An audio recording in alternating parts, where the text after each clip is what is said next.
Taron Egerton We're playing... matching. What do you mean matching? We're matching. We're both wearing red.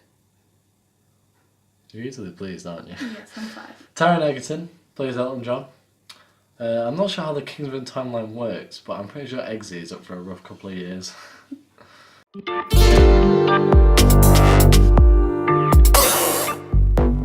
Oh, by the way, what I remember. Clickbait. Kingsman review gone wrong. Photos. # accidentally watched Rocketman. I'll figure some out. What are we watching? Go on, tell the audience. Tell our lovely followers. So, tonight, me and Matt went to see Rocketman, which is a true story based on Elton John's life. Biopic. Is that what it's called? Biopic, yeah. Or a bio-documentary. Or... The more you know. So, the film is more or less in chronological order. It starts with a scene of his adult life, and the scene is him talking about his previous life. Not his previous life, but his past. He's dead, basically. His adult self is talking about his past. Basically, it starts off him in rehab, and he's reflecting on his life. So it starts off as Elton John in rehab, and he's talking about everything that's happened in his past and how it's led up to him being in the situation he's in now. So it starts off as his childhood, and he has this amazing ability to play the piano. Any song, you can hear it and play it. What are you smirking at? I wrote like 3 points. You managed to spend 2 minutes talking about it. Yeah. You know, well, they're not going to want to watch the film. They'll be like, mate, I've already seen it. Chloe told me everything. And it shows his younger years, so I'd say maybe teenagers, and he's trying to find an agency, and then it progresses on to his, what do you call it? Finding fame. Alright, that's not what I'm talking about, but sure. Finding fame, and how he turns to drugs and alcohol to help him cope with things that are going on in his life. You'll see more about that if you watch the film. And Are you advertised? Use code Chloe for 20% off tickets. So his life is told through his flashbacks throughout rehab. Sorry. Do you want to butcher that anymore? Or? I'll try again. So his life story is told through flashbacks during his rehab session. Sorry, film. It's also kind of fantasy in a way, because some of the stuff like it's seen at the end where he's like talking to all the characters in his life. He's in the rehab session and it's like talking to them, and it's like it's in his head. It's a bit weird, but like it's not. It's sort of fantasy in a way. Like people sort of floating when they listen to his music. It's like, yeah, it's kind of a weird one. How to place my finger? Was pretty much off his tits the entire time. Yeah. Okay, so characters. Jesus. Okay, split up. So I can't pronounce his name, so you're gonna have to do the first one. Taron Egerton. You just do that one. Okay, so Taron Egerton. I think this is the best film he's been in, really. Better than Kingsman? Yeah.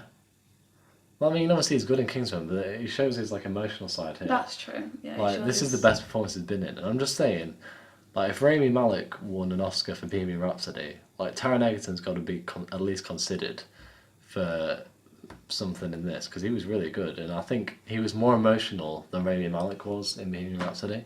So yeah, he showed his conflicted character really well.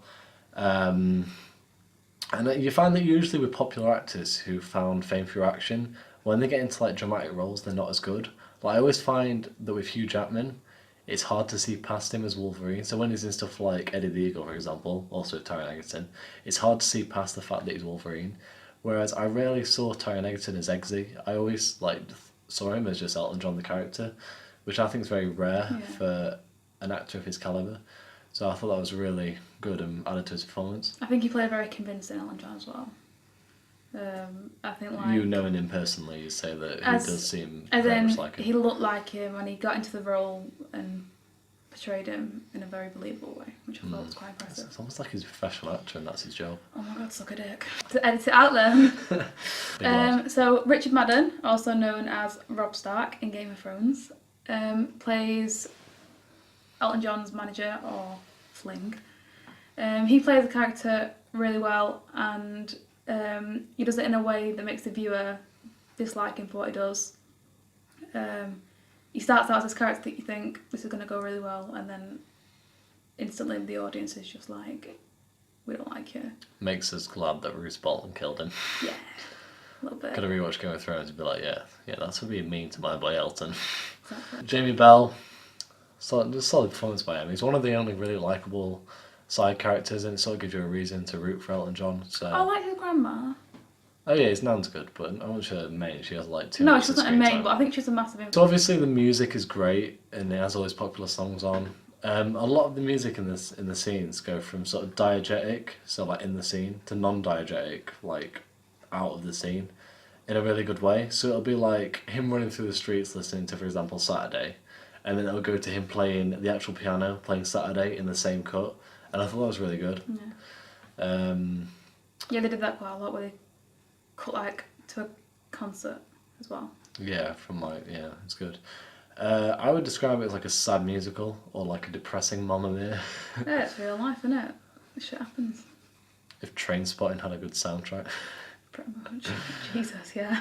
That's spot on. I feel like a key point about this film is that the majority of the time the music matches the feel of the film. So it portrays emotions really well. However, in the more emotional scenes where you can see that Elton's clearly in distress, he then breaks into song, which you said is a bit, makes the scene like not as emotional. Yeah, it gets rid of the immersiveness of it, because like the most emotional scenes are when there's no music, and there's some parts that should be emotional, but he'll just break out into a song, and then when they break out, you sort of realise that you're sat in a cinema, and you sort of get dragged out of it a bit. Yeah. So it's not as emotional. Whereas the scenes where it was just him, like there was a scene that's really sad, and there's no music, and it's like, you're almost crying, like that's so sad. Yeah. And it had no music to it, so it was more sad. But sometimes it works. Like sometimes if you listen to the music, it actually describes his life, and it's kind of cool because it makes you think like, did he write this going through what he's going through, what we're seeing right now? Yeah, it gives you like a whole new take on. If you listen to Elton John's music before, you kind of watch the film and think, wow, so this song could relate to this part of his life. Gives you like a more background into his music. So as it's a drama, there's obviously a lot of themes in it throughout, and they're quite adult themes. I mean, my 12-year-old sister got into this film pretending to be 15, and I was watching, I was like, yeah. oh, Sophie. A lot of sex scenes, a lot of drug scenes, and the sex scenes are quite graphic. Yeah. I'd say the main theme is probably drug misuse, and when he's on the drugs, he sort of loses a sense of who he is. So I guess that's a positive theme in that, showing the negative effects of drugs. You also see how in the beginning when he's taking the drugs, he feels good, and then the more he takes them, I'm expanding on your point. Do you want this to be a 40-minute video? I want you to just edit for 10 years. So we see in like the flashbacks that his family aren't very supportive at all. There's no love, there's no care, there's no emotional bond. And so Elton leans on his friend. What's his friend called? Jamie Bell. Jamie Bell. He sees him as a brother. It went down a route where we thought it was going to be a fling, but then obviously not that kind of relationship. And he's probably the only person in his entire life that's solidly given him love and care unconditionally, no matter what he's going through, which is good. So it sort of creates a theme of family, and who is your actual family, like who's there for you. And family isn't always biological, as it comes here. I think the final theme is like eccentricity / homosexuality, in that you should never lose sight of who you are, no matter what you are, and no matter who judges you, no matter how close they are to you.